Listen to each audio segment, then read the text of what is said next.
I am here finally to do my great big book haul part one because there are so many books.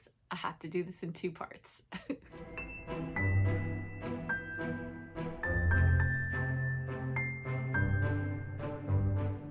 Hello book friends, I'm Jen and welcome to my reading life. I'm here today to do the first part of a very big book haul. I have so many books sitting in front of me right now that I'm going to break it up into two videos because otherwise we will be here all day. And I really do think this is it for big book hauls for me for a very long time because I am definitely well stocked with books now.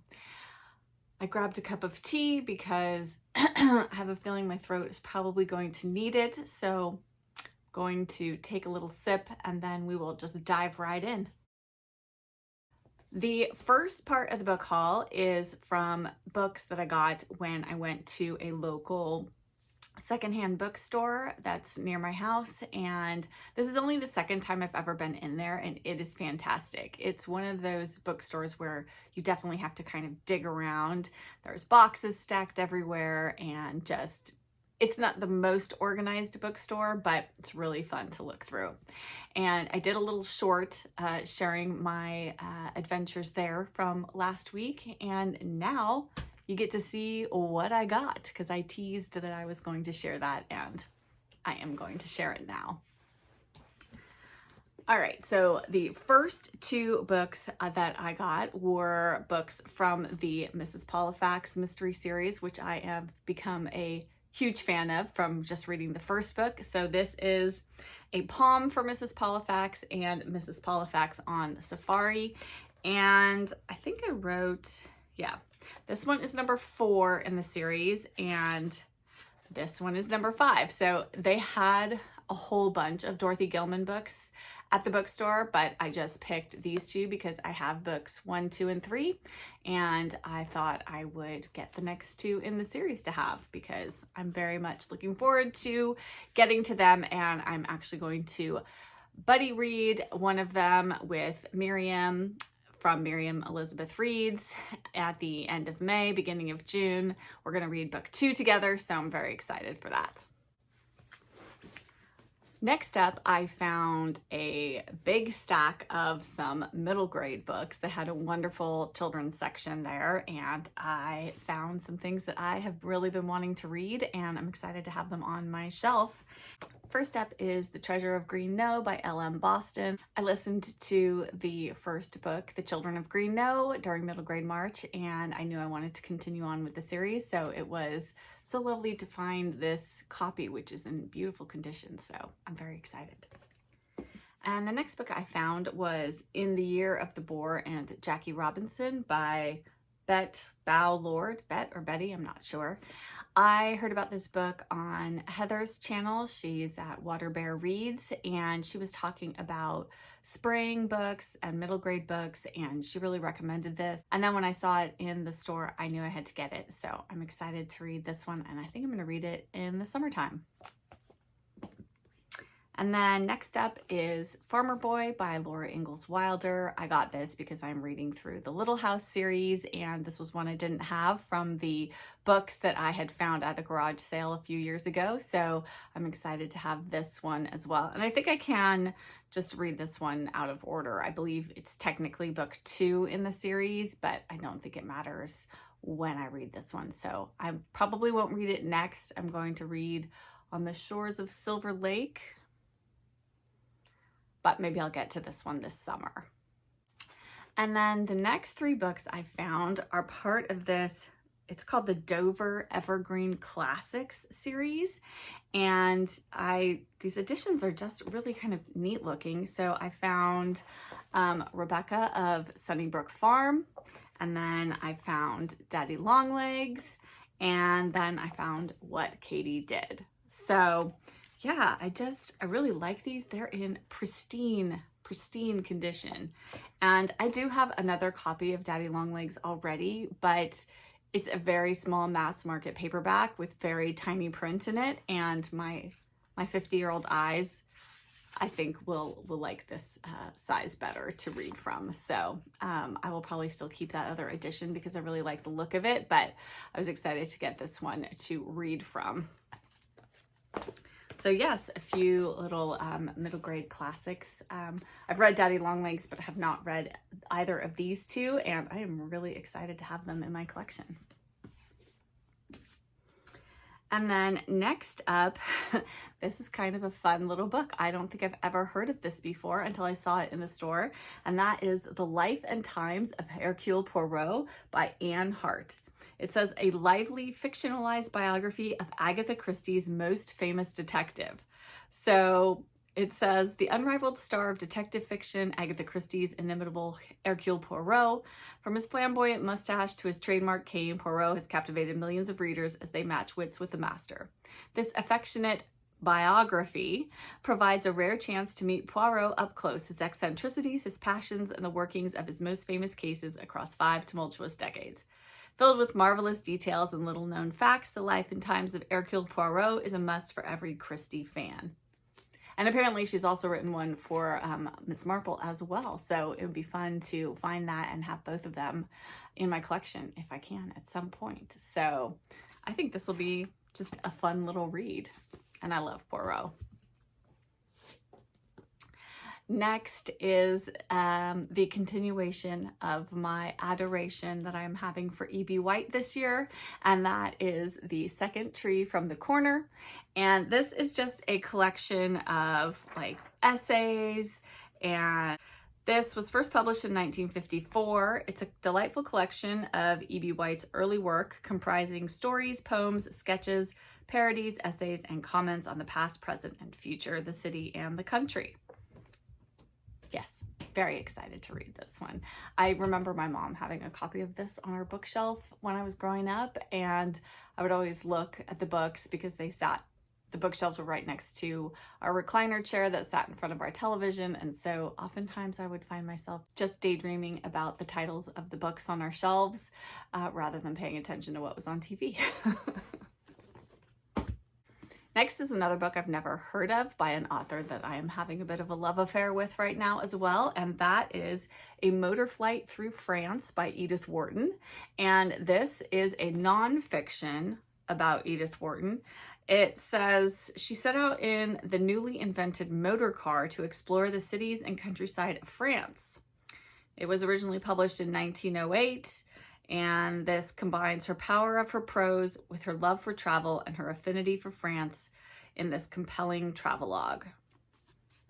Yeah, I love Edith Wharton, and I also love things set in France, so I'm excited to get to this. Yeah, and there are like photographs in here as well. I'm not sure if she took these or someone else took them, but this is a really fabulous find, I think. And then the last book that I found at the secondhand bookstore was another Georgette Hare mystery. This is Duplicate Death. And yes, I'm excited to get to this one. I read Footsteps in the Dark last month. And let's see, I don't think this is she does have it is part of her Inspector Hemingway series. So she does have a detective in some of her mysteries. Not all of them, but Inspector Hemingway, yes. Inspector Hemingway is her detective, so he features in this one, and sorry for the glare on this, I really like the look of this sort of vintagey cover. Yeah, so that was another great find. Like I said, it's a wonderful little bookstore, and they have you never know what kind of gems you're going to find there. I had a lot of success the first time I went in, and I will probably go back in another 6-9 months and see what else I can find. And then I have just a few more books that I actually purchased from Pango Books, which I've never used Pango Books before, but I have heard a few other booktubers talking about it. And Krista from Books and Jams uses it all the time. She buys books from there and she sells books on there. And I do have actually a stack of books that I think I'm going to list for sale on Pango Books. And when I do, I will put a link to that here on my channel, so that if you want to check that out, you definitely can. But when I was setting up my Pango Books account, of course, they sent me a coupon for $5 off my first purchase. And well, I couldn't let that go to waste. And I actually found one seller because, you know, if you bought one book, which I think the book I was originally looking at was like $4. Well, then the shipping was like another $4. But there was a little note that said, if you purchase more books, this, you know, it'll keep the shipping costs down. And so I thought, okay, well, I will do that. And so I found 4 books, which I will share with you now. The first one is The Cat Who Played Brahms by Lillian Jackson Braun. So the Cat Who mystery series feature Jim Quillerin, and he is a newspaper reporter, and he has a cat named Coco. And it sounds like also Yum Yum, which I can't remember if Yum Yum features in some of the earlier ones or if he then gets a second cat later. It's been a long time since I've read this series, and I have a few other of the Cat Who books on my shelf to read, and I've read a number of them. But again, it's one of those series that I just kind of pick them up willy-nilly, and I haven't really read them in any particular order. And I don't really think it's necessary for this series that you do that. I mean, maybe it would help. I don't know. Has anyone read through like all of the series or a lot of it? And would it be better if I read the books more in order than out of order, or does it not really matter? If anyone can give me any insight into that, that'd be great. But yes, I really love these, and when I see them for cheap, I pick them up. And then next is another mystery, actually 3 mysteries in one, which is always nice. This is P.D. James, a Dalgleish trilogy. And in this one, we have Shroud for a Nightingale, The Black Tower, and Death of an Expert Witness. And I haven't read any of these by P.D. James. For this one, I am trying to read the Dalgleish series in order, and I have read the first couple of books in the series, but I need to move on. And I'm not sure what numbers these are. I think they're kind of early in the series. I can't remember now. In the description box, I will put which numbers in the series these books are. But yes, it's nice to have them on my shelf so I can get to them at some point.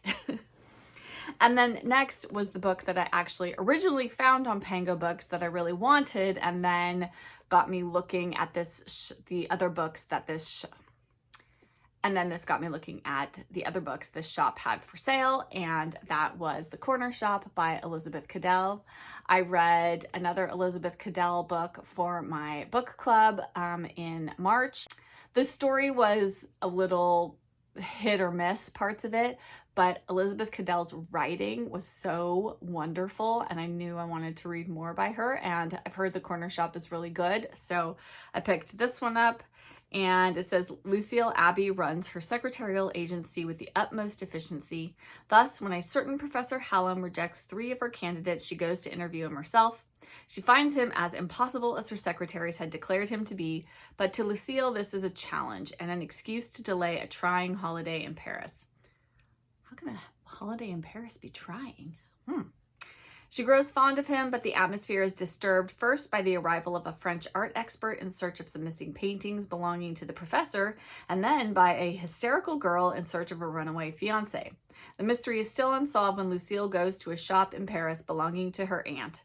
There she meets a persistent suitor, the art expert, and the hysterical girl, and her normally orderly life is thrown into upheaval. So, it sounds lovely. I think if you like D.E. Stevenson, also Mary Stuart, and other women writers from the 30s, 40s, 50s, and 60s, that Elizabeth Cadell would be something you would enjoy as well. Her stories feel very much in that vein.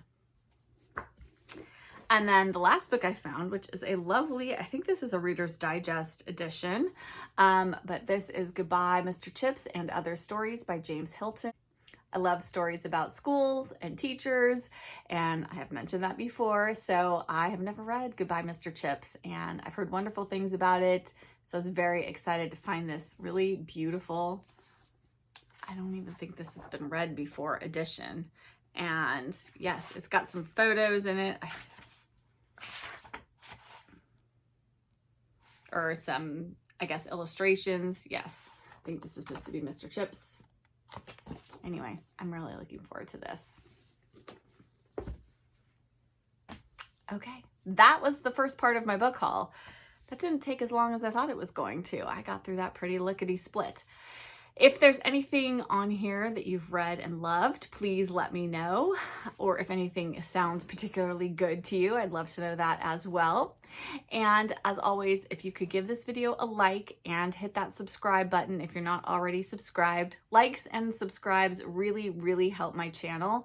So I appreciate any time you can take a moment to hit those buttons. And thank you so much for being here. And I'll be back with the second part of my book haul very, very soon. Bye.